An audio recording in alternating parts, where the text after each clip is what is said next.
casharkan waxaa soo diyaari Somtronics waxa uu ka hadlayaa static electricity. Sidaa la socotaan static electricity waxay ka dhalataa shayga korkiisa ayay ka dhalataa.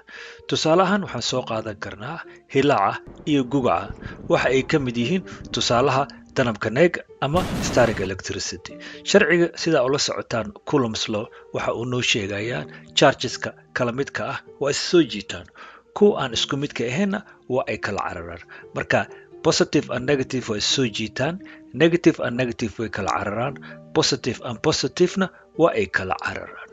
Tusaalahan waxaa idin tusaaya sida ay u dhalato static electricity ay u dhalato ama danabka neeg. Waxaan soo qaadanaynaa tusaale ahaan calanka oo ushiisu ay ka samaysan tahay plastic iyo waxaan soo qaadanaynaa paper towel, xaanshi caadi ah. Sidaa la socotaan shay kasto markuu meel iska yaalo danabkiisu waa isku mid oo wuxuu qabaa plus iyo minus isku wada mid ah ayuu qabaa. Marka usha plasticada korkeeda waa plus iyo minuskeeda waa isku wada mid oo waa dhexdhexaad ah. Xaanshidana sidoo kale ayadana waxay wadataa plus iyo minus oo dhexdhexaad ah ayay wadataa waa isku wada mid.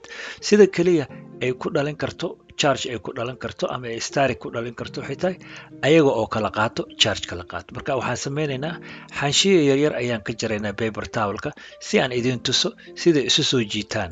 Sida hadda u jeedaan usha ma soo jiidanayso xaanshiyaha maadaama hadda ay neutral dhexdhexaad ay tahay wax charge ah korkeeda ma leh.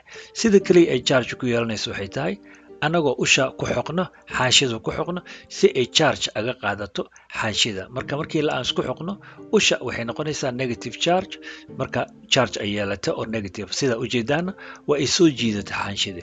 Taas ayaa waxaan dhihi karnaa static electricity ayaa meesha ka dhalata ama danabka neeg ayaa meesha oo ka dhashay.